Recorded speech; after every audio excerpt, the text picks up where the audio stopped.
Everyone, this is a tutorial or just a video guide on how to fill the DES 303 project proposal. So if you look at the left hand side of the screen, you will see the project proposal there.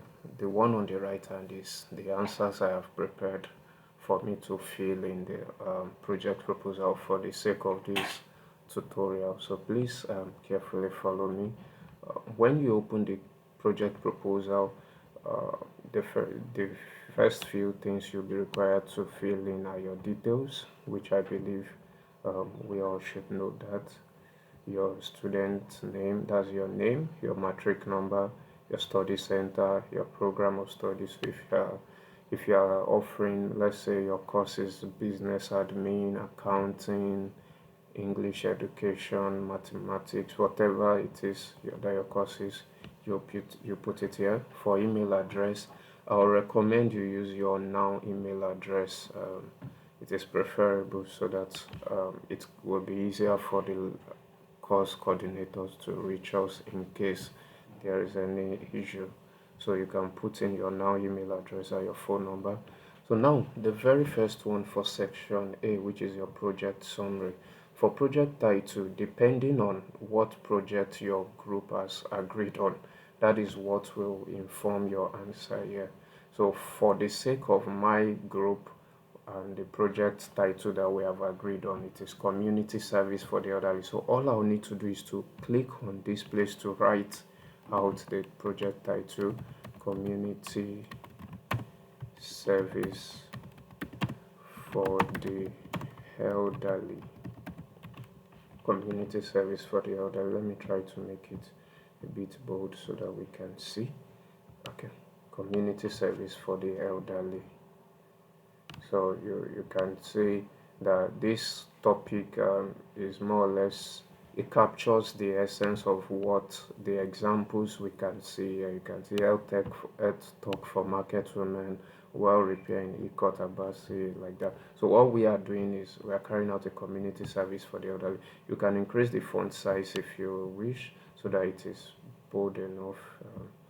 So it's your choice to do that. So project location, where will the project take place? So for us, the project is taking place at there's the Holy Family Home for the elderly Regina Mundi Catholic Motion. Yes, please ensure that the community is included.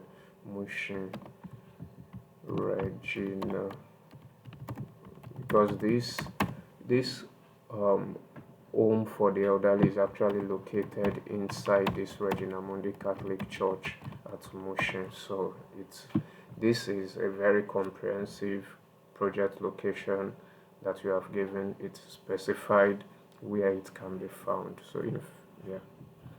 So another thing, the next question is target group or beneficiary. So who will benefit from your project? So basically, the the answer I have prepared before from here says that elderly residents of Holy Family Home for the elderly, especially those who are frail. So frail means weak. Those who are weak, socially isolated, or living with chronic conditions. So I'll just copy it here and paste it there. Let me just copy it here and paste it here. So I have my answer here already.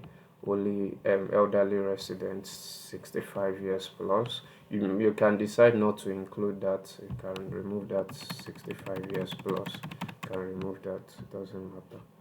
So yeah, we are asked to choose project type. The project type is for the vulnerable group. So um, because you might not be able to mark this box, what you do is write out your answer here, vulnerable groups. So I've written out my answer here, vulnerable groups.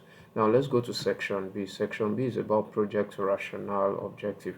So what problem or does your project address? Because the idea of this project is that this project is supposed to address a particular need in the society.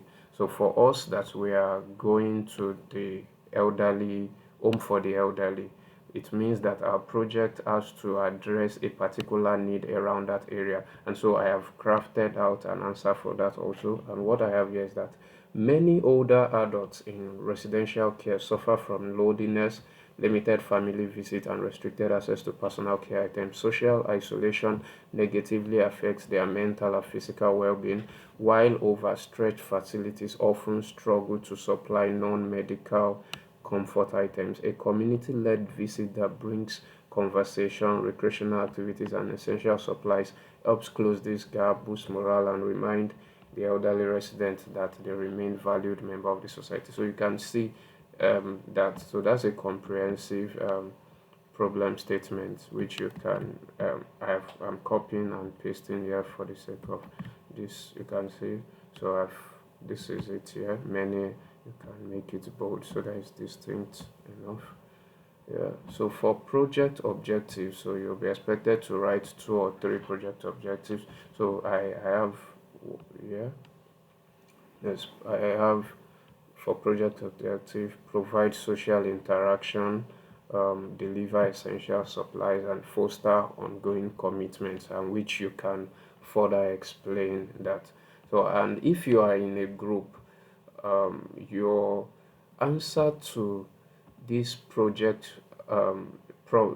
this problem statement and project objective is should be similar, maybe not entirely 100% the same, but it should be similar because you are carrying out the same project and you should be able to have similar objectives. It is believed that the group has met and decided on the objectives before going out to carry out the project. So that's it.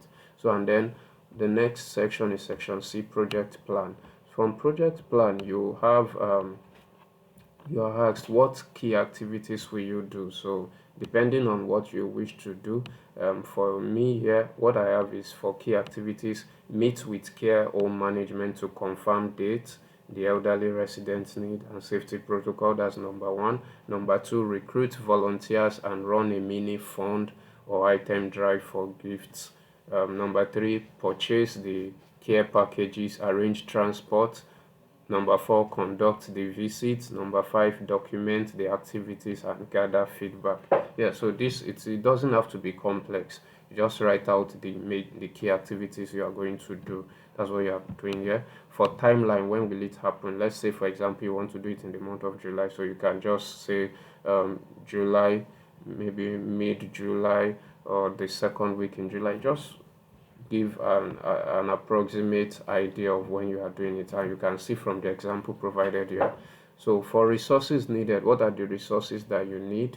We'll need a banner, that's for sure. You need a banner, maybe the items that you are going to present there, maybe first aid kit if you need something like that, and sanitizer, mask, face masks, whatever it is that you need, appreciation card, all of those things that you think you might need, even transportation, yes, you can include it there. That's what you need to put here. So for supporters or partners, if you are partnering with a community now, maybe to deliver this project, maybe there's a group, an NGO you are partnering with, you can include there. But if you have not partnering with an external NGO, so you don't need to write it there. So you can leave this, and then here you are going to write the names of those in your group. So if you have like more than 3 people in your group, so the first thing you need to do is, there's a question here: will you work individually on the group? Click on group. Yes, it's very important. Click on group. It's very important. So after doing that, or if you are unable to click on group, in front of it here you can specify group. It's just so it's clear enough that you are working in a group. You specify it here, and then you can write the names of those. So for what you can do is that you can write more of this. If you need more, what you just do is copy and paste. You look at what I'm doing here. So you copy and paste, you copy and paste, you copy and paste till it gets to 30, and so you'll be able to fill in the names of all the people in your group and their matric number. So I'm assuming that if you have 30 people in your group, if you have less than 30, you don't need to copy up to 30. So and then how will you document your activities depending on, so this also, if you're unable to fill it, you can write it out here. I'll write written logbook, yes, because we are going to do that. There'll be photos, there'll be photos, there'll be videos, yeah, photos, and you can put photos and videos. So yes, so and then you sign here. If you can do a digital signature, that's fine. If you're unable to do a digital signature, all you do is go and print this and then sign on it and scan it back and upload on e-learning portal. So that is what you need to do. And if for any reason, maybe you do not have a laptop or your phone is unable to edit this document and fill it from the beginning, just print out this project proposal form, print it and fill it in manually, write it out with your pen. So after writing it out, then you can then scan it or snap it. If you have an iPhone or a good phone to scan, you scan it and then upload it to e-learning portal. Thank you very much.